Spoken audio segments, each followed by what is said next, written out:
Hi everyone, just before we get into another episode of What a Load of Bulls, we just want to give a shout out to our partners, Newcastle Car and Truck Rental.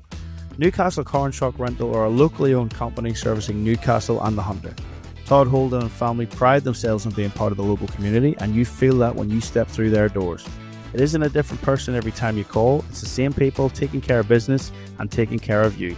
So next time you're in need of a rental, be it a truck to move, a ute for those everyday DIY jobs, or a car to get the family around on a day out, be sure to contact the team at Newcastle Car and Truck Rental by visiting www.newcastlerental.com or by calling 02 49 081 081. And don't forget to tell them DJ and Simon sent you.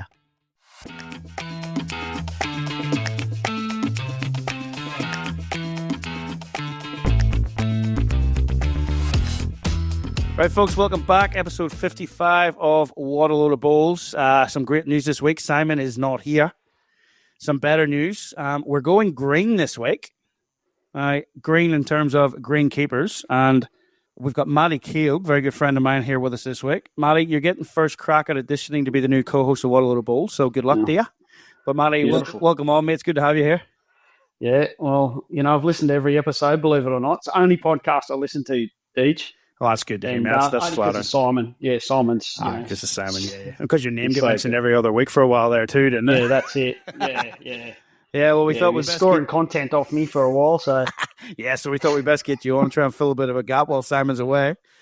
Matty, greenkeeper and bowler. So where did it start bowls-wise for you? Were you into the game before you got into greenkeeping, or was greenkeeping got you into it? I, like a lot of people in Australia, school bowls. Yeah. Started off year 7, year 8. Went, well, this will be a good bludge of a sport, and went... And me and a few mates, we went, geez, this is not too bad. And then we went, there was a few school carnival things that we sort of jumped in, and they were easy. You just nominated and off we went. So it was more days off school as well. Yeah, nice. So that's where it all started. We actually had a summer, me and my mate, as 14-year-olds. And but then footy season come around and all that sort of stuff. And I suppose, that's where it all sort of bowls-wise started off. And then I sort of forgot about bowls for a bit. Yeah, and I got a job as a greenkeeper, apprentice, Juno Bowling Club. So what? Where was that? Which club was that? Sorry, Matty? Juno Bowling Club, the Juno Jokers. Juno Jokers. You don't know who the Juno Jokers are. You haven't been out and about the state championships and the BPL, and they're a wild old bunch. No, we haven't got out there yet. But so mate, what was it drew you to greenkeeping? Was it just the opportunity, or were you interested in it from an early age? It's probably one of those sort of family things. My grandfather was a avid horticulturist. His family lived out of his veggie patch. He had a chicken run that was a commercial quantity of eggs, and he had a garden patch that was probably half a bowling green that they lived out of. What he didn't eat fresh, he turned into pickles, and so I used to go around and help him a lot. And I just sort of fell into it, I guess. Yeah, right. Out of Junie, yeah. There was at the time RSL had 2 bowling greens, and they had an apprentice. I went for that job. I thought that sounds like a go, and then missed out on that to one of my mates, and then the bowling club come up, and I happened to get that, and the golf club also had an apprentice at the same time. Now, we were all the last apprentices they all put through. Oh, from all those clubs, yeah. So. So you would have all done TAFE pretty much together too then, wouldn't you? Or whatever it was back then. Yeah, we all travelled, went to Canberra, ACT, which I met a few good mates. ACTs, there's still a few getting around, still greenkeeping. Yeah, nice. So who was your head greenkeeper then at that time? Who first got you into it? It was Mick Gillard, or Kevin Gillard his name was, but everyone called him Mick for some reason. I still don't know why. Yeah, so he was the greenkeeper. He was also Secretary-Treasurer of the Greenkeeper Association in the area for a long time. And not that he was much of a bowler, but he only on the Greenkeepers days when we'd go down and have a few drinks for charity. Have a few drinks for charity, I'm sure. I'm sure that's what the charity benefited from it. Yeah. Right, so those early days as an apprentice, may talk us through it. Is it much different to the apprenticeships we see now, or is it all pretty much the same? No, not really. I was probably lucky. Kev was a was one of the first sort of trained greenkeepers around the country. They used to, a lot of the country places, the greens directors used to go up and do a course, a 6-week course, up to ride. But he was qualified, and he gave me a pretty good grounding. He was, especially, safe use of chemicals and all that sort of stuff back in the day, which, a lot of blokes used to go spraying in thongs and all that sort of stuff. But no, Mick, he was head to toe with the good gear, the respirators and all that sort of stuff. So, it was a good foundation, just me and him, 3 greens. Yeah, nice. So from there, apprenticeship, and then moved on to an assistant greenkeeper's gig, or what was next after that? No, straight to the top, mate. Straight to head? Straight to the top. Where was that?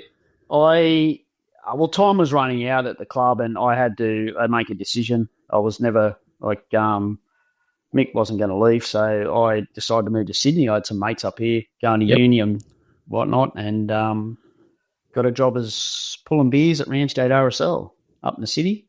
Right. And did that for 6 or 9 months, and that's where I met Fiona, and how it happens, mate. Working in clubs, you meet your wife.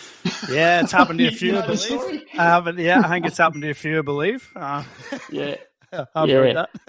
Yeah. So, anyway, so I did that for 6 months, and then a job at Coogee Bowling Club come up, and I got the phone call the night the hailstorm. You wouldn't know about the hailstorm. No, it was before my time, I'm sure. Absolutely smashed the eastern suburbs. Yeah, right. So I think every terracotta tile roof between La Perouse and through to Mascot, Kingsford, all got smashed. It was so it was, they rang me up about half an hour before the hailstorm come through, and I started with a green that had massive potholes in it and hail damage in April. Yeah. They were top dressing. Oh, dear. April. Greens in face. Yeah, so that was my start as a head greenkeeper. Yeah, so 6 months out of it, just moved up to Sydney, and then all of a sudden you were an apprentice for a bit, and you've moved up to Sydney, poured beers for a bit, and now all of a sudden you're back head greenkeeping again. Yep. So that was obviously some major works done at Coogee straight away. How long did you spend at Coogee? Well, Coogee's where I met I suppose it was my second apprenticeship. And I met a real good team of blokes up there, all worked in together. Sean Blotty, still, one of the good mates. Steve Holden, who's still at South Coogee, he's been there for 40-something years. Yeah. There was boys at Clavelli, Bronny. There was a club in every corner. And we used to work in together, help each other top dress. And, I learnt probably more in the first 12 months working with those boys than on my own than you sort of do as an apprentice, because you got a boss telling you what to do. Yeah, well, it was good that you mentioned Sean there. We probably couldn't go through this episode without giving Sean a shout out, could we? Yeah, that's it. Yeah. So 6.5 years I was there. Seen the club sort of grow from a couple of pennant sides to I was 5.5 by the time I left, and that was actually where I built the first and only Crown Bowls green in Australia, Deej. Oh, there you go. Talk us through that one. That's my claim to fame. Yeah, right. It lasted 6 months. Lasted 6 months. What brought that about? There was a bowl supplier, which I won't mention his name, that had a genius idea that he could tap into a market that was untapped in Australia. The Crown Bowls. The Crown Bowls. Yeah, so he thought there was a spot there he could sell some bowls, and I've come to a club that had a green they let go. So he come and seen us anyway. So it was a bit of research got done, and my greens director at the time was Pat Walsh, who was the ex-engineers in charge of the engineers at Randwick Council. Yep. So he pulled in the council boys, and they, did a proper Crown Bowls green where it sort of peeled off. It was 1,800 higher to the top that it was to the corner, and we built it. Yeah, well, that's nearly the minimum. I think you can have as much as 300. So that's. This is four. Oh yeah. Massive. Oh yeah, massive. Yeah, awesome. Yeah, awesome. Yeah, he had David Goulet and Holt come out and played on it because they were champions at both at the time. Yeah. So they loved it, but unfortunately, the meat and potatoes players, it was a little bit too complex for them. Play on every direction and. It's a very niche market, isn't it? If it's not something you've ever had in Australia, it's going to take a bit of getting used to. Have you had a crack at it? Had a fair crack. You weren't in a bad location out there at Coogee, and then to have those two names actually doing it, because as we know, Holden was a champion at both of them. But it's massive in the north of England. We only played it ever a couple of times on holiday when we went over there. Yeah, but it's different. This little circular mat, and Jack's like a 00 size bowl. And that's it. It's the green's got a bias, the Jack had a bias, and the bowl's had a bias. Yeah, 100%. Yeah. And you can have two, as you said, you can have 2 or 3 games going on, and they're all playing across each other, and you just got to touch what's going on. Yeah, it was different. You know, anyone out the back of a pub. Yeah, 100%, and that's a massive pub. I think in Blackpool, Manchester, somewhere around the north of England. Anyway, if 2,000 seats are in there, around the stadium at the back of it. It's insane what they're into. Because I think at the time there was a tournament over there worth £50,000. Like, wouldn't surprise me. They had like a world championship over there. It was 50. It was televised a whole lot. Yeah, that was early 2000s. Yeah, 3 or 4, something like that. Yeah, back in the good old days, man. Right. So Coogee, 4.5. 6.5 years there? 6.5 years at Coogee. Yep. So then they moved down to Albion Park after that. Yep. How'd that one come about, and what attracted you to Albion Park?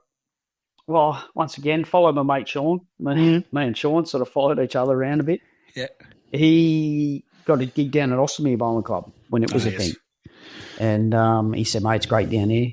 So come down here, there's good greenkeepers down here. And so the drive to the eastern suburbs was getting longer and harder, and, 38 sets of traffic lights and all that sort of stuff. So I decided to drive double the distance in the same amount of time. Yeah. Went down to Albion Park, and club was on the up and up when I got there. Mick DePro was running the bowls. Yep. And it was a good club. Yeah, it was, mate. That was my first, obviously where we first met. You're one of the very few Aussies that actually still keeps in contact with me, that I've actually known longer than the missus. So.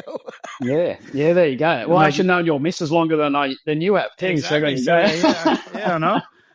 And you never talked her out of it. That was good of you. No, well, I'd left by that stage. So, everyone's got bad choices in life, haven't they? Good on you, mate. No, anyway, it was... So Albion Park, obviously, as well. That's how we met. That's where my first sort of experience with Australian greenkeeping, bowls courting, and everything came in. So it was, as you said, it was you and Mick DePre that got me right into what I'm doing now, sort of thing. But mate, it was an interesting thing for us to rock up at this small club. I say small club very lightly. It's a small club in terms of the other ones around the area, but it's one of the biggest clubs we'd ever seen at that time. Yeah. But you had 3 grass greens there with all different strains of grass in it. How on earth did you manage that? Yeah, well, when I first got there, they were on a process of upgrading the greens and rebuilding them, and on the back of Speed, as a chairman, he sort of led the charge down there. Yep. And the first green was their original green they built, and it had at least 6 different varieties of grass in it. Yep. And the middle green was a pure strain of Cooch, which was pretty good, wasn't too bad. And the end one was this Tiff Dwarf, which was experimental at the time, and it was difficult. I'm not allowed to swear, am I? No, we're keeping family show, Matthew. Family show. Family show. That's it. Goes with it. Yeah. So it was a big learning curve. Learn how to deal with Tiff Eagle. Tiff Eagle. Yeah. Just wasn't quite made for bowling greens, unfortunately. But no, it was like a golf putting green type thing, wasn't it? Really, some sort of a South African hybrid, was it? Yeah, it was sort of one of these first ones they brought out of the US that was sort of going to change the world, and it was just a bit too thatchy and tufty and very grainy, So it was very hard to work. But it took me a couple of years, but I sort of figured out through a couple of failures on the way and got it fairly right in the end. Is there any of those type of greens still around, or is that grass done? Lloyd's got one, believe it or not. Oh, does he? Yeah, Figgy. Fig tree. Yep, Fig tree sports. So, but same thing is, and there's one at Moorfields Bowling Club in the city near the airport there. Yep. Still a couple floating around, but most of them they're gone now because they're just too hard. I just never get it because that was the one that you introduced me to the wheelbarrow on. So it was the wheelbarrow shoveling and throwing soil around. And then I just remember covering it in that much soil one day. And about 2 weeks later, we were out playing on it. And I was running 16 seconds. Yeah. But the problem was one hand was swinging like nothing else. And the other hand was going against the bias. So it was a tough grain. Yeah, when I got there, the bowls had leaned that much against the bias, they'd fall over. Yeah, That's how tough the green was, the grass. Nice. But yeah, but the strain of Cooch, it was like a bit of a standard sort of, I suppose, green lose what Yeah. you float that word around, whatever that is these days. It's sort of, it was pretty good. It was very good. And eventually, I got rid of the Heinz variety green at the front, put a Tiffy in. Still to this day, probably the best one I produced. Well, I still say it's one of the best ones I've ever played on, mate. So I think it's phenomenal. Easy to say whenever you win a major pairs on it, and like yourself, a major singles wasn't too bad. Yeah, that's it. Yeah, on the Consider you're the Bulls version of what the golfers call a hacker. That was pretty fair effort, man, in 2009. Yeah, I know. Well, that was actually my second major singles, by the way, dude. Oh, was it? Yeah, I won one at Coogee. Oh, we'll see. Albion Park's a bigger club, but you were moving up. Well, Ray Pearce was there. James Cook. Both of them had. Well, Ray hadn't had a state title under his belt by that stage, but James Cook had. So they would have had a forfeit before they played you, but did they? Yeah, well, when you get on the right side of the draw, they actually played each other in the first round. But we had a few big hitters there. Bernie Melville was there. He's still recovering from me. He ran a book, actually. I don't know if I've told you this story. He decided he'd run a book on the club championships. Yeah. So he had Ray and obviously James, $1.20 favourites. He had made it $15. I had $50 on myself. Oh. To this day, he's still getting over having given me $750. I won more off him. I won more off him than I won for winning the major singles. Unbelievable. Yeah. Unbelievable. Yeah, so any other big works that you had at Albion Park? I've said that number 3 green was tough. You had 3 different strains. Like, that just shows you how sort of good you are. I mean, there's a different science to every one of those greens. And number 1, as you said, changing that to a Tiff Dwarf. And like I said, best you've ever produced, probably the best I've ever played on. Yeah. Maybe a lot of people would say that too. Like, were there any other battles in and around that, or? Yeah, well, we had a bit of a plan, as you probably know, that at the time the South Pacific was coming up to the anniversary year. Yeah. And it was 2 years away. And we had a bit of an inside rail because Speed and Nick the Pro were on the committee. And Nick said, we'd really like to get it, host it. And I said, well, we can't host it with that number 1 green having, all over the place. And so we embarked, we regrassed it. That's how that came about. Happened to stumble on a good strain, which was probably one of the original Tiffs that come out. They come up from out of the Byron area. Found its way into Sydney, and I sort of stumbled across that. So I got a bit lucky there. But that was my first probably big event that I was part of. We had grandstands up, shades were taken down. We went grandstands up either side of the bowling greens. And, it was a massive event. They got Glass down. He was was I suppose marquee for the event. And they really went hard. They increased the prize money from about 15 to about 25 grand that year. It was the 25th anniversary. Yeah, so it was a massive. It was massive, yeah. 2 weeks. So I was in there on Christmas Day.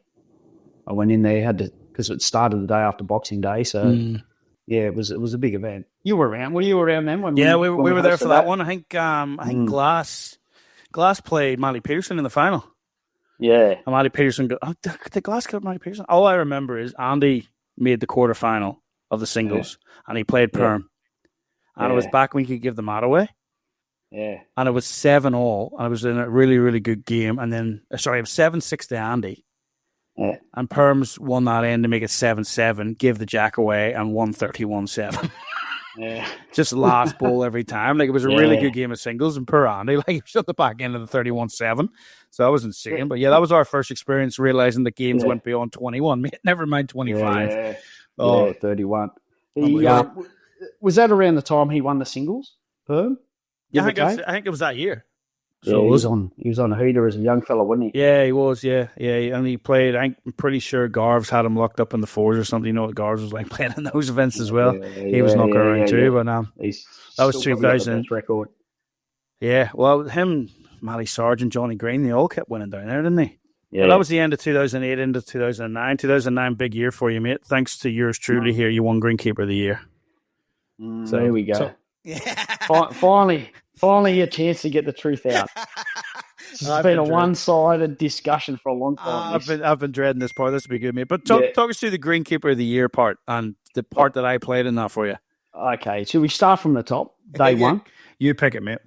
All right, let's talk about day one. First day, my assistant at the time was having a few medical issues, so right in the middle of summer, he go get your skin checked, everyone out there. So your skin cancer is not a great thing, but anyway, so he was off getting some treatment, and along comes this Irish bloke. He's looking for a bit of work.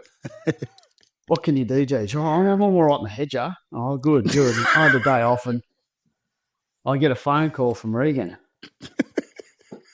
DJ's cut the hedger.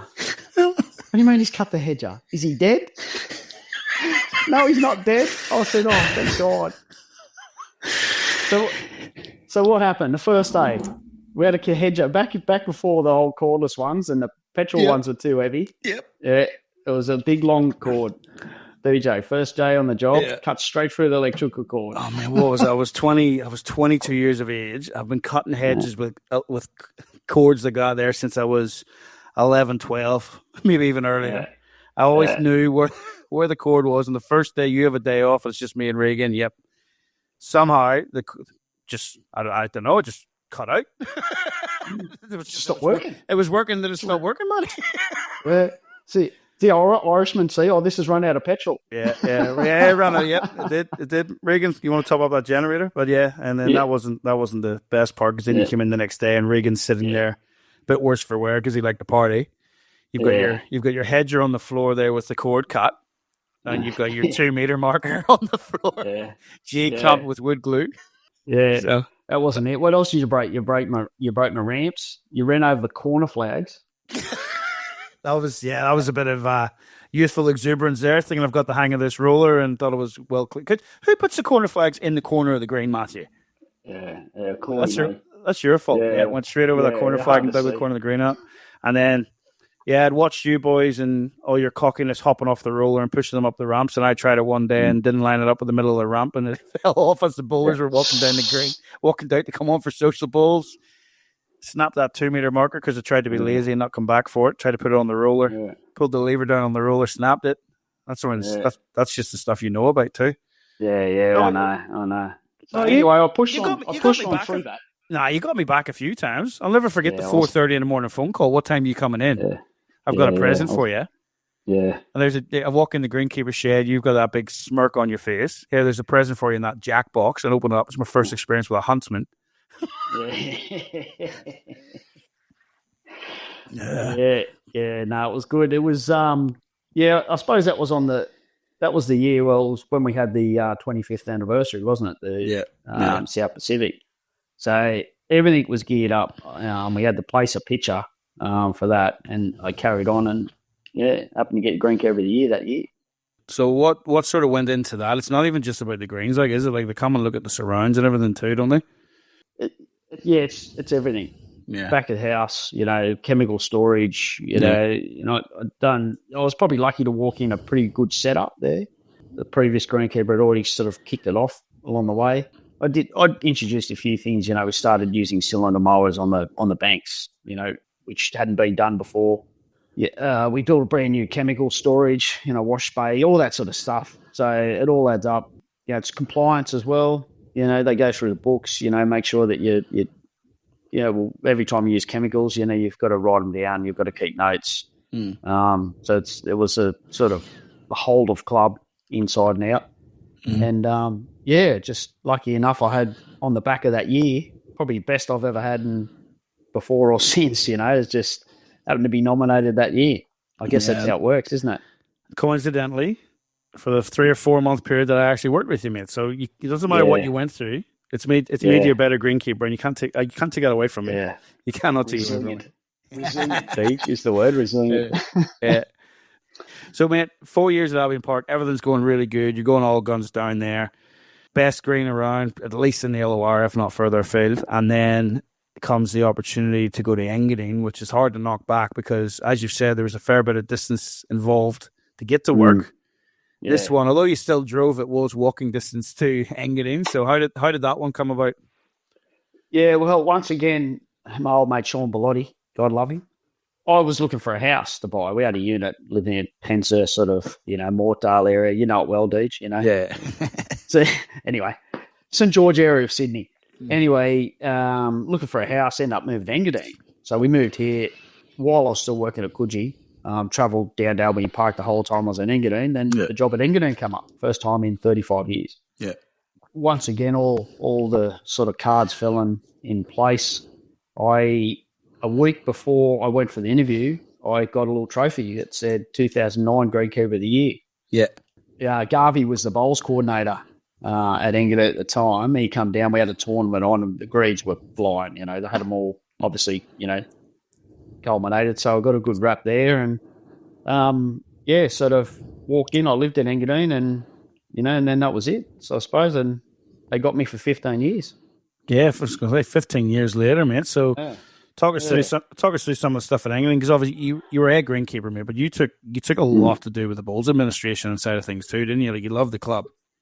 Yeah, not initially. I suppose, like I said, Gars was there, and the year I got there, actually, they won the Premier League. Yep. And they had a really good squad. A runner-up the next year in the ones, they were flying. And then a year or so later, Garvey pulled the pin and moved down to Wollongong, and the money got withdrawn from club. Had a few financial issues, I suppose, at the time. Paying the greenkeeper too much? Not enough. So it was good. So cut them out. I managed to get a bit more money at the back end of that. No. So they sort of all the contracted players sort of went elsewhere. Tells did well. He picked up 2 or 3 of them and dragged them over there, and that's where they built on to get his flags. Yep. A few of them went further afield. I think at that stage it was some ridiculous stat. Cyber. Yep. He went on a run of something like 6 or 7 years in a row playing in the final of the Grade 1. Yep, between Belrose and Tarrant Point, didn't he? And Engadine. Engadine too, yeah. Yeah, so he went on this run where he was. So anyway, that's very. I don't know if anyone would have done it or repeated it before or since. He obviously knows how to study the form, because he got himself into good sides, didn't he? Well, he tended to. Every time he went to another side, they went to them. Yeah, so anyway, if you want to get to the end, sign Cyber up. Sign Cyber up, yeah. Yeah, so I suppose then it went through a bit of an episode there where they were treading water for a while. They had a committee that come sort of, I suppose, new to bowls. They had a little bit of a political change, I suppose. They got a little bit political there. A couple of the social boys decided to come back in and take over away from the more sort of serious bowlers. And then they sort of dragged me in. I got a bit involved. Started probably 12 months. I did a bit of, which I suppose, part-time bowls coordinating. Yeah. At the time, they were Kenny Broughton, God love him. Kenny, if you've ever been to Engadine Bowling Club in the last 30-odd years, Kenny was always there. But Kenny was, everything was paper. Everything was in his briefcase, and I sort of helped him with the help of Mick Dupre. Mick's like with all these programs and stuff, introducing a few things into them, running tournaments with, up on boards where everything was calculated by itself and draws were done by themselves and all that sort of stuff. So I got a bit involved, and I got back out of it again after 3 or 4 months. They sort of helped them steer the ship just from, I suppose, a bit of experience being around, and back into greenkeeping. Dug my head back into there for a while and carried on with life. Yeah. So 15 years at Engadine, mate. Went through a lot of changes while you were there. What's some of the major work you had to do while you were there? Where do I start? So when I started at Engadine, Keith had been there for 35 years, and probably not much had changed outside in 35 years. They did build a bowling green down the back in that time, but that was about it. I got there were all timber seats around. There's not a few piles here, a few piles there, a couple of shades here and shades there. And that was a Premier League winning club. Without a Premier League sort of winning service. They had old Cooch greens that were pretty tired, hadn't been had too much done to them for the last 10, 15 years of Keith's career. Even though they had some good blokes working there, but, Keith, he was a bit old school, and he liked to cover of grass on them, and that's how they were. They were good cover of grass, but yeah. So I set about changing them over to the Tiff Eagle. Yep. or Tiff Dwarf, not Tiff Eagle. I didn't even say Tiff Eagle. Definitely not Tiff Eagle, no. So I said about... You're just having nightmares about Tiff Eagle, you keep saying it. Yeah, I know. So by that stage, I'd done about 4 regrass greens, so I pretty much had my technique down and, set about doing 1 green at a time. We put irrigation in around, put aluminium seats, we got shades, just generally upgrading the whole place over 10 or 15 years, helped with a few government grants and good committees along the way. So, I suppose major works, 2-3 years ago, I virtually almost rebuilt a ground. We attempted to go back to drainage, but that was too expensive. Yep. So we redid all the walls right around the outside, built some retaining walls, new shed, all that sort of stuff. So, and got rid of the dreaded ground pearl out of the greens and surround. So we would talk about that another time. That's a whole nother conversation. Greenkeeping on its own with the science to, you could be another 2 or 3 episodes explaining all that there stuff, so you could, but... Just, if you wanted to do a deep dive into bowling green, the maintenance and all that sort of stuff to it. That's a whole nother episode, I think, Deej. Yeah, absolutely. I mean, so what, over the course of all that career, like you're not working in greenkeeping now, you've gone out, you're selling chemicals and stuff now, or supplies and things, so... I've gone from a user to a dealer. Yeah, you have. That's what I think is what we said when you first got it. But anyway, mate, probably deserved a bit of a slowdown. You've done plenty for the greenkeeping over the years. I mean, you've been heavily involved with associations and stuff, which we'll get into in a second. But mate, overall, geez, how much did you just love the greenkeeping? Like to stay in it for that long and put all that much passion into it, you must just really love it. Yeah, well, you got to. I've my sort of, wouldn't say famous names. What I see greenkeeping as, especially bowling greenkeeping, it's more of a lifestyle than a career. Yeah. But you can make a career out of the lifestyle, and that's what I chose to do. Yeah. And the good, dedicated greenkeepers, a lot of them still around. I like that because it's some days you're 7 days, some weeks you're 7 days a week. Yeah. And when bowls are on, the dedicated blokes are in there getting greens ready on Sunday mornings. And, if it's in the middle of summer, then, if you have a day off, then it's only you that's hurting. So you're back in. The longest stint I think I did was October long weekend to Christmas Day without a day off. Jeez. That was when I built that crown green. Yeah. Because all that was going on. I just couldn't have a day off. Yeah. And, man, that's the stuff that the members don't see. Like a lot of people, you're probably one of the luckiest trades around because while you're out there working on your green meat, you've got about 150 people inside that are all experts on the green too, on the bowl, isn't it? Yeah. Well, it's the only job where you can lose a bloke a game but never win a game for him. No, you don't. No, you never do. You never do. It's one of the big battles. And speaking of that, mate, over the course of your career, and even what some of the greenkeepers go through today, what's one of the biggest challenges that you think you have been through or greenkeepers continue to go to? I think budgets. I think that's a big thing. Work-life balance is probably really tough. Yeah. Sometimes like it's, you sort of, you've got to put, all the dedicated boys put it work first, which is probably not, to the detriment sometimes. It's not great, but a lot of us are, drinkers and gamblers, and a lot of us are both. And, sometimes the vices take over.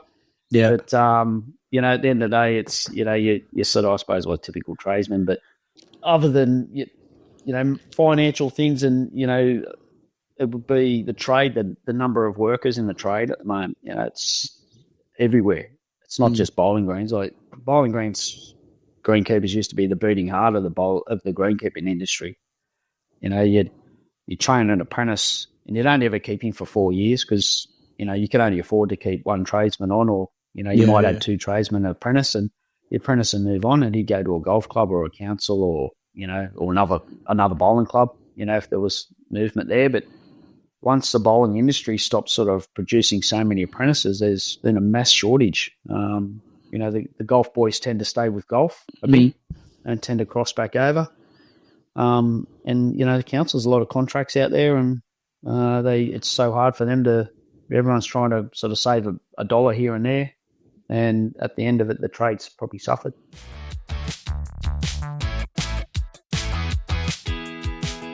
Clubs love their greens, but let's be honest, constant maintenance is a pain in the budget. A MakMax canopy helps protect your synthetic from UV, meaning an extended lifespan of your carpet and less ongoing maintenance. That means more money left in the kitty for the important things, like pies and prizes. For savings on your greens, make it a MakMax.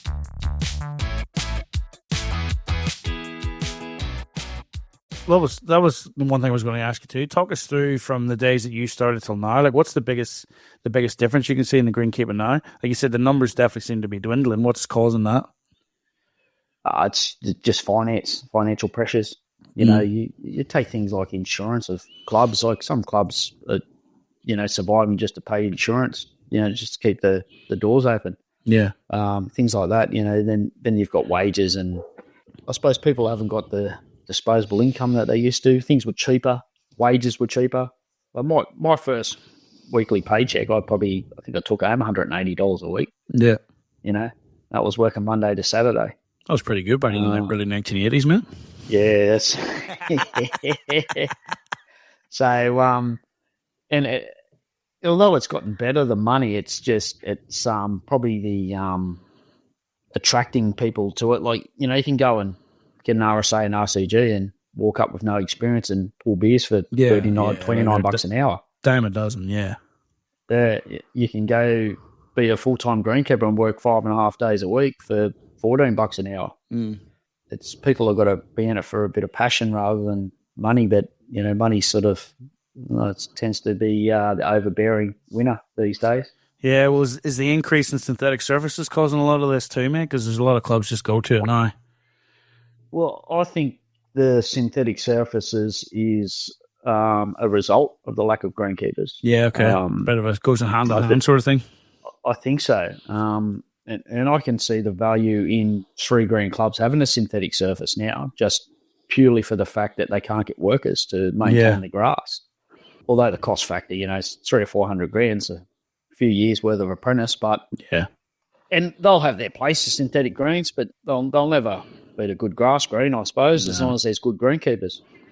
Yeah, well, with a lack of, as you know, with a lack of greenkeepers out there, the next thing is more synthetic surfaces, I guess. I suppose it's just getting support too, because sometimes, like you said, you've never ever won a game for someone, but you've caused plenty of people to lose a game, haven't you? With your poor surfaces, like that's a big part of the thing within our sport. Like, you can nearly guarantee when someone goes out and plays on a green, if there's 7 rinks, 50% of those rinks think it's a good green, 50% think it's a bad green. And tends to be normally the winners. It's normally the winners think it's a pretty good green, and the other ones think it's a pretty bad green. Like unfortunately, it's just it's part of the culture within the sport of too. Thing that part of the culture in the sport, I think, and that's why there is a lot of battles for you guys as greenkeepers, and why a lot of you do pull your hair out and bang your heads against walls. But I suppose you've been pretty lucky too, man. Not only obviously you show a passion for it, so people get behind you, but you've had some very supportive committees, like you sort of alluded to there, to get things done and support you, to turn around and go, I need to get this done. This is what it's going to cost us. Whereas some maybe haven't had that support at times too, which makes it tough. That's exactly it. Like I said, started with when regrassing greens and changing greens over. Really, it's expensive operation these days. Yeah, it used to be a lot cheaper, but you're probably looking at $50,000 to change grass on a green now. Yeah, that's you need some sort of government assistance, or you need money to burn. Otherwise, people will just put up with what they've got. Yeah, for sure. But even the equipment we've got, the old Queen's mowers, bowling green mowers, they've been around forever and a day, and they're sort of getting up to their use by life, even though they've been probably 30 or 40 year old. Technology's moving on, but they don't seem to be. Not on the old bowling green. No. I think they perfected it in the 60s, and that's been about it. Stuck to it. Yeah, well, you do find that. I mean, from our club in particular, we bought a brand new mower there, nearly 10 years ago now. We ended up parking it in the shed and getting the two oldest ones reconditioned, and that's the ones that were getting used. Probably not far off the mark with that. But probably a lot more pride back in the workmanship back then, putting them together, whereas now it's just about mass producing stuff, isn't it? Yeah, well, you know, it was a big thing back in the day. That over winter, people used to strip mowers down. The boss said, time to burn, and Yeah. the boss had just, that's how it used to be. You'd get and strip the whole mower back down and rebuild it. That's sort of long been gone. And like I said, blokes they had more time on their hands. I think back then there was, I don't know why, but it just seemed to be more time poor these days. And your wife's working, your kids and all that sort of stuff. The Bulls calendar's claustrophobic. The Bulls calendar, yeah. We'll talk about it for 560 days a year, doesn't it? The Bulls calendar. Yeah, the last one came out there's 14 months. We'll get into that in a bit. Anyway, mate, Bulls New South Wales Greenkeepers Association. Talk us through that. He's not actually affiliated with the main body; it's just your own thing. So, talk us through the association, mate. I know you've had a lot to do with it over the years.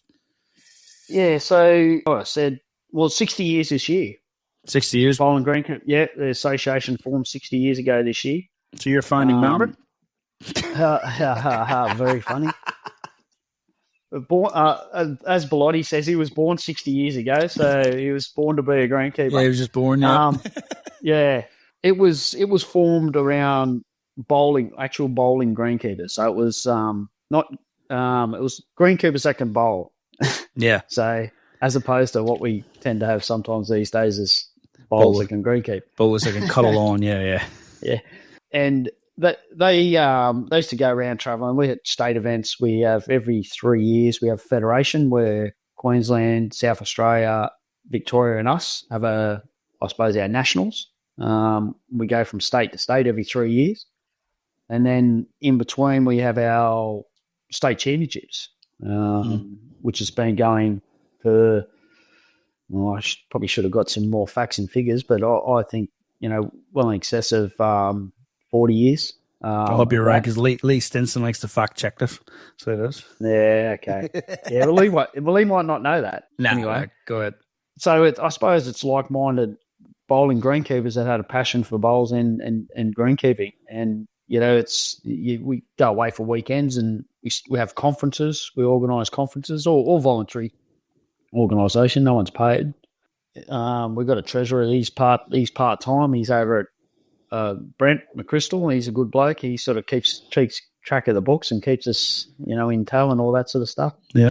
Yeah, so where were we off to? We went to, I think this year we went up to Pottsville. Yep. Which was quite interesting. We agreed to go up there and then they put a synthetic green in. That was in the meantime. So we still went up there. We went up there. Paul Earl is one of the good members. Went up there and anyway, and played some bowls up there. It was good. Dropped a good bit of money into the place and had a week there. And I think they were happy to get us back whenever we want. Yeah, no, the associations, like I said, we're like-minded greenkeepers. Just like to go out and play some bowls, and it's education as well along the way. Yeah. Good time to get together too and just share everyone's experiences, I suppose, and a bit of networking and things. Yeah, there's a lot of, The camaraderie seems to be pretty good amongst the greenkeepers too, from the outside looking in. Yeah, it is. It is. And, we talk, obviously you go up there, talk shop. There's a lot of shop talk going on. The more you drink, the more shop talk you go on. And, amongst everything else. As you said, it's a lifestyle thing for a lot of people, isn't it? So you can't help but talk about it.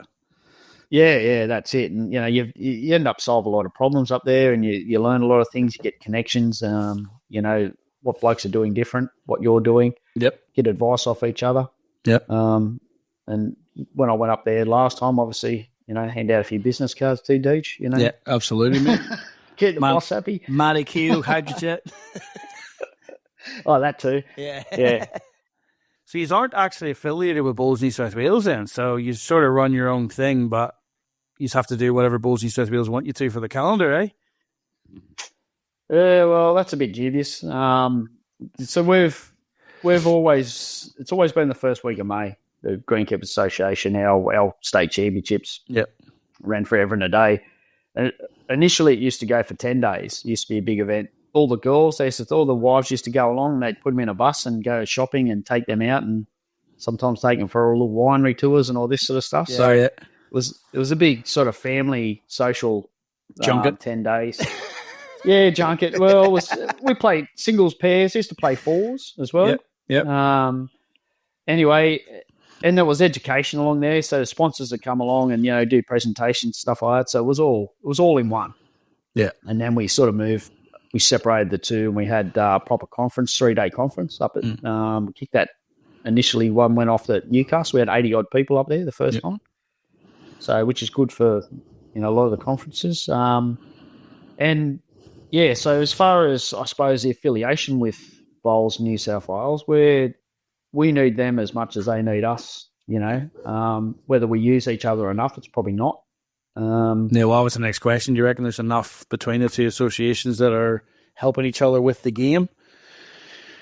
Well, there used to be a lot closer. We used to do a lot of sort of greens inspections for them back in the day. Yeah. In the 80s and all through then, it was a lot closer association. Yep. But it sort of drifted, I suppose, over the years. Our association sort of dwindled down a little bit. It's a lot stronger now than it was, I want to say, 15 years ago. Yep. And we're building our numbers back up. And recently we've had some good connection back with, like you say, with Lee. He's been pretty good, have some good chats. We actually go and meet Bowls New South Wales headquarters when we get together once a year. Right. Nice. Outside of our AGM at certain events. So, I think there's probably some bridges we could build further. They could sort of lean on us a bit more.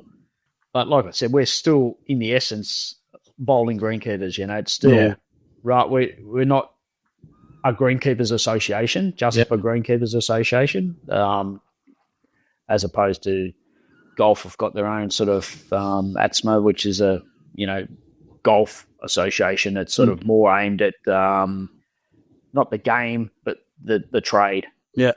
Well, let's push the envelope a bit then. What would you like to see better from Bowls New South Wales to help you guys out?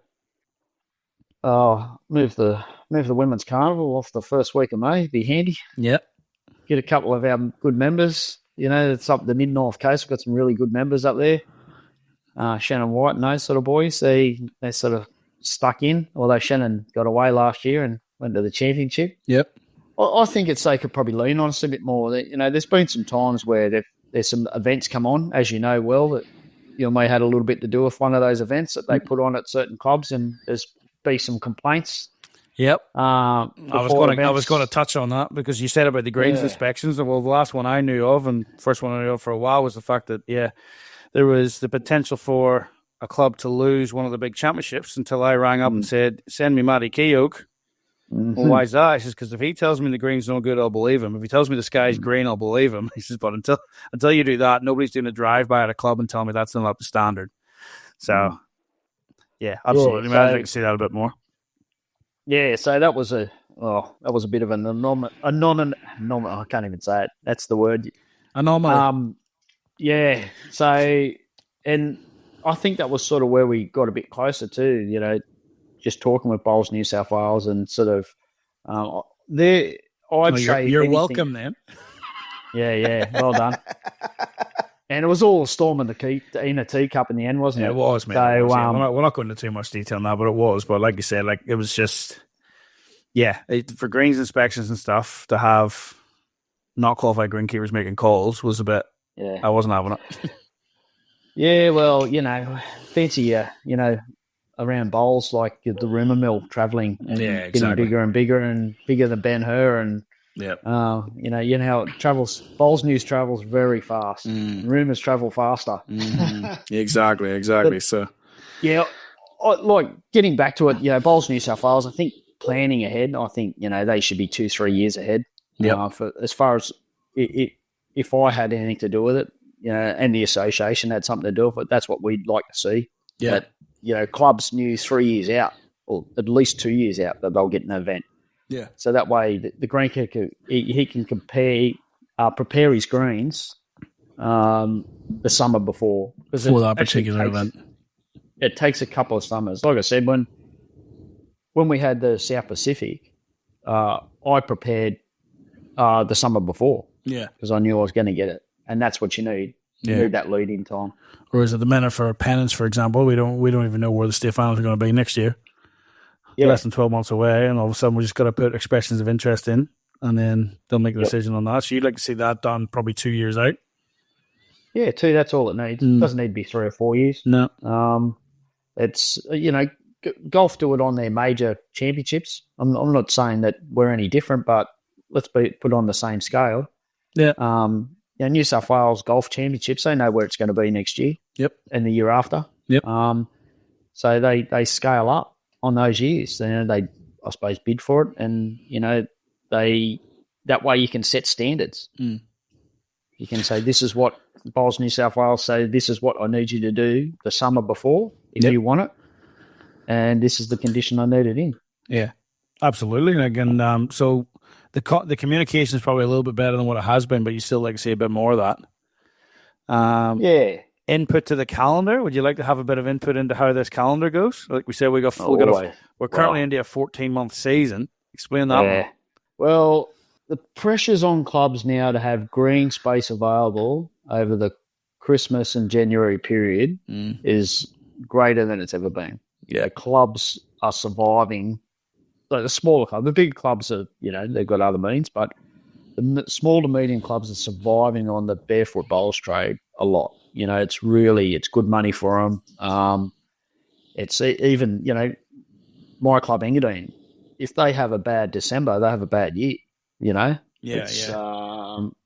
haven't got, 500 poke machines and a lot of people in there playing them and all that sort of stuff to rely on. So you need bar trade, you need all that. So to move the calendar the way it has, it's put a lot of pressure on having all greens in that October, November, December, January, February period, which is peak renovation to get grass back to its best. Mm. They're the periods we should be trying to minimise the amount of play, not ramping it up like it is at the moment. My idea would be that if I was running a calendar, I think I spoke to you about this the other day, that's why you're here, man. I would run it from the 1st of October to the 30th of September. That would be my bowls year. Yep. That way your nationals are on in October and clubs can play club championships, do whatever they want, October, November, into December. Yep. And you start your season off, forget about January, start playing some regional events, or February, March, pennants, April, May, June.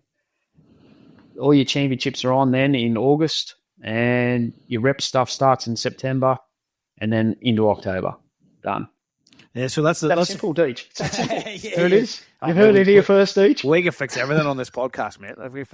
But that was the first time I'd ever heard that pitch, because I don't know, but I believe the weather's shaping up. They want to get back to this January to December calendar, which to me it doesn't make much of a difference realistically. Like the reason that we went to a financial year was because that's when the majority of clubs administration finishes, i.e. memberships finish and start again. 30th of June finishes, 1st of July starts again.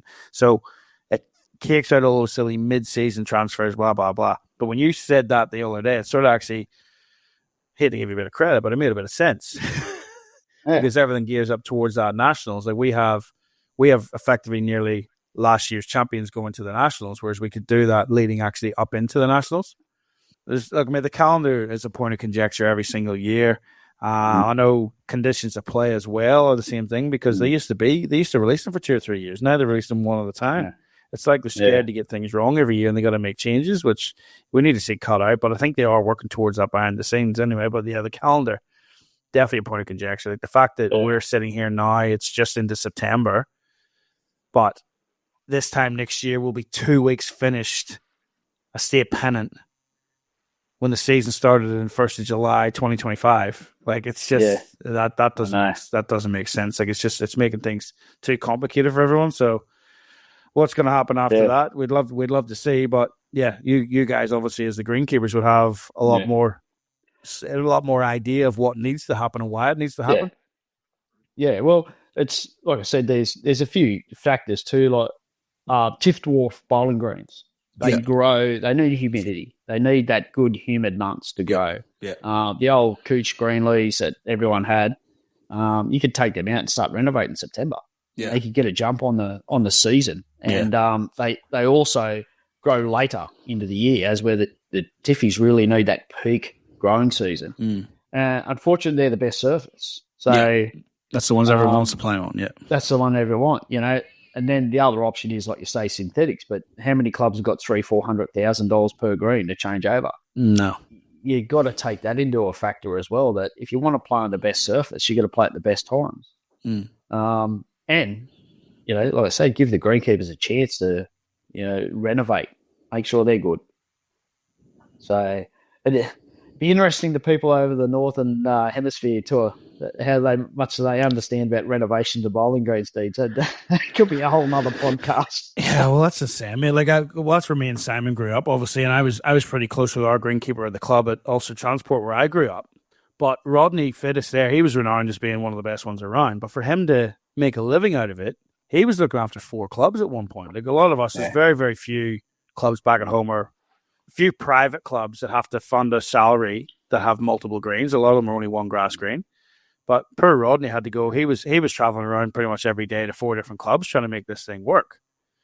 Whereas you guys, you come out here, it's you are blessed out here. Like realistically, with your climate and everything, and the backings and stuff out there. But yeah, it's a different beast. Yeah. Well, New South Wales are. Victoria aren't. Victoria are like that. The Victorians, they're doing 3, 4, 5 clubs. South Australians, they're all contractors mainly. Well, South Australia's sort of fairly concentrated into the Adelaide sort of area. It's sort of scattered outside of that, but they're the same. They're all contractors and contractors. They just haven't got, I suppose, let's be honest, it's a poker machine money which sort of built the population of big clubs in New South Wales. Yeah. Although they are sneaking in that sort of side of things, Victorians are you're starting to see the rise of these big clubs coming out of Victoria. Yeah, well, there's definitely a lot happening. Like you just look at getting away from greenkeeping, just the canopies. The amount of canopies that are popping up around the place in those areas, like you say, like dirty word, the gaming machines are where we get all our money in New South Wales and Queensland to an extent, but like all these big clubs popping up with all these big canopies, like single and double structures, it's insane what's going on down there. Yeah. The Victorians went on a big push. I suppose it was post the millennial drought where the government was giving out grants for synthetics. But you can imagine what they're like after 25 years of, as much as I love the volunteers out there, it's not the same as, someone looking after a full-time person on a synthetic even. No, absolutely. Is that why the government had to give up hosting the Commonwealth Games because it put too much money back in the clubs for synthetics? Yeah, well, no. Well, the whole Darabin thing, wasn't it? That's a whole other story, isn't it? Yeah, it's another story again. Another story again. Righto. All right, mate, that's coming to sort of an end of it. But if you could change one thing to make greenkeeping easier and get more people into it, what do you think it would be? If I could change one thing to get more people into it, I'd love to say increase the wages. Yeah. And the other one, the main one outside of that would be for greenkeepers to have weekends off. That'd be the big thing. To have a bit of lifestyle. Look, there's a lot of burnout out there. Yeah. Blokes have, like I did it for 30 years and I look back and, I suppose I dedicated a lot of time that you just don't get back. Yeah. Until I got out. And obviously I've got these weekends. I don't know what the hell they are, Yeah. I've had 30 years of working weekends. Yeah. And all of a sudden I've got these weekends and, mind you, I've had a lot of jobs to do.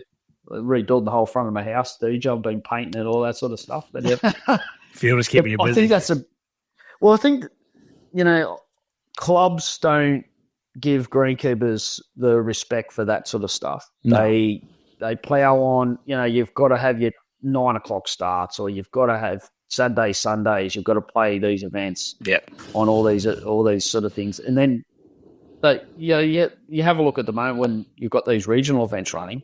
So blokes are there all weekend, getting greens ready. You kick off at 8:45, which is all but impossible on weekends with a heavy dew. Yep. Do you get a day off during the week, couple of days off during the week? No, you're back into it, So that'd be the big things. If clubs have, a bit more mindful of what greenkeepers are up to. And that's why you sort of need the staff around that too. It's not even about just increasing the wages on. It's about increasing individual wages, but increasing the wages to have 2 or 3 guys qualified so that you can be on a 4-day roster or something out there and swap it around and have your odd weekend off here or there. It's just tough with the way the calendar is. It's tough with the way our games run. It's tough, because the majority of play is on weekends, so we can't get away from that. Yeah, and like you say, and then on the back of that, clubs are battling to survive. Yeah. Like it's it's a luxury, these days to have a greenkeeper and apprentice at some two green clubs. That's where it used to be a standard. It used to, it was, and you could do that. You could have a weekend off, especially over winter. Send the apprentice to be in, he'd do a weekend, and you do the next. Let him roll the green, away you go. Yeah, that's don't let the labourer cut any hedges though. Nah. Keep him off and keep him well supervised. No, it definitely is a battle. I mean, as you said, like I think the standard nearly back in the day was if there was a 2 or 3 grass green club, you'd have to have at least 1 qualified per green and then a half, which would be your apprentice on the side of that. And a lot of clubs just don't do that now because they see money being spent elsewhere. And it's more beneficial to have someone pouring the beers or someone running the functions than looking outside. So it is a battle, mate. But no, I appreciate your time coming on and shedding a bit of light on the greenkeeping side of things. So for anyone listening in, any questions that you want to flick them at, let us know. We'll flick it to him. We'll get back to you on another podcast with some answers. But yeah, thanks, mate. I hope you're semi-retired now, I suppose. Yeah, semi-retired. Yeah. So something like that. It's greenkeeping without the hard work. Yeah, absolutely. And any greenkeepers listening out there that maybe have a few questions, by all means, I'm sure Matty will give you a hand too, mate. So, mate, again, thanks for your time. Always good to catch up, and thanks for putting everybody straight on what happened at Albion Park. Yeah. I couldn't have done it without you, Deej. There you go. Good on you, mate. Right. Until next time, mate. Thanks for that. Thanks, mate.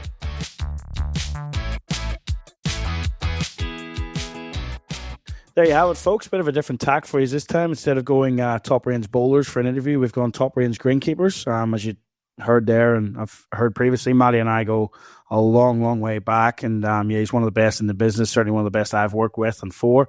He's got a real passion just for the craft, and you need that to be able to put up with what greenkeepers actually put up with. So thanks, Matty, for getting up the time and coming on, having a chat, giving us a bit of insight. If you've got any more questions about greenkeeping or anything like that there, just get in touch. We'll pass them on to Matty. And if there's any clubs out there maybe struggling with some things, he's more than happy to help. He's not a full-time greenkeeper now. He's working in sales for things like that there. As he said, he's not a supplier, but by all means, Matty's always there to help out. And shameless plug for the hydrojet business as well, too. If your green needs a bit of a hydrojet boost, get in touch with Matty and he'll look after you. So, as you know, Simon's overseas enjoying a family holiday at the minute. He's been over in Wales, down in the south of Ireland, and he's back home in the north of Ireland now with the family.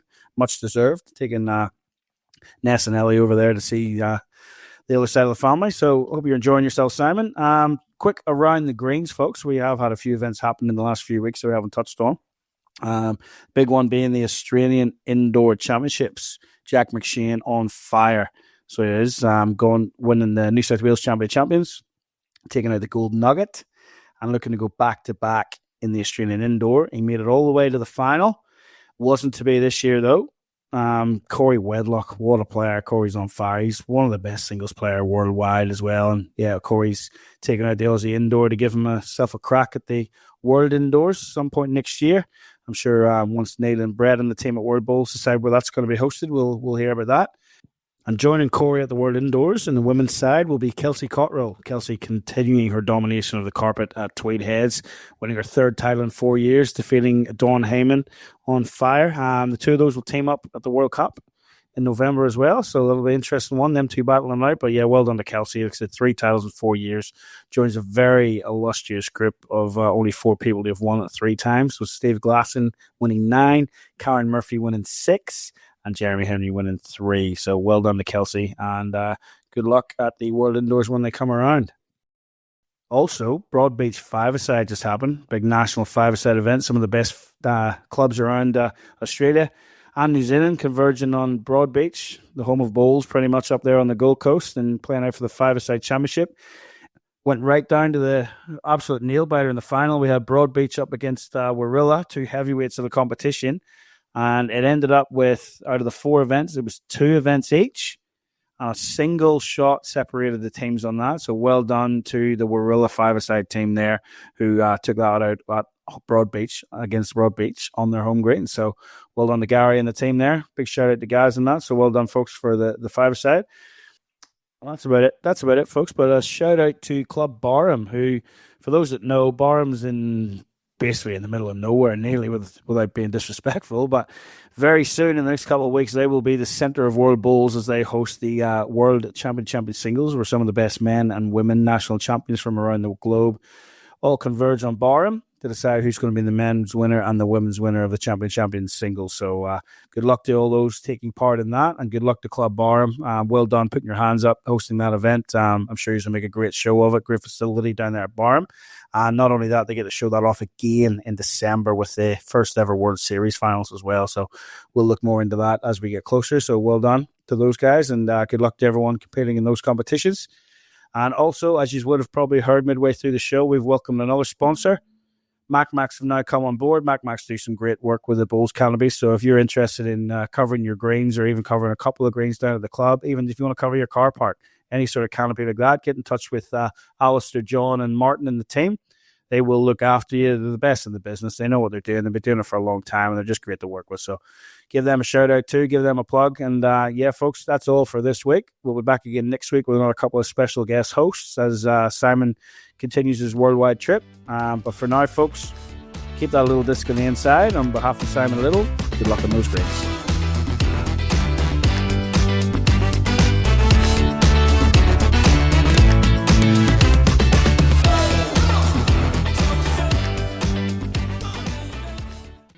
The views, information, or opinions expressed during What a Load of Bulls podcast episodes are solely those of the individuals involved and do not represent those of any group, organisation, or employer associated or affiliated to individuals. This podcast is for general information purposes only, to educate and inform. This podcast does not constitute professional advice or services. What a Load of Bulls does not guarantee the accuracy or reliability of any opinions expressed or statements made within episodes.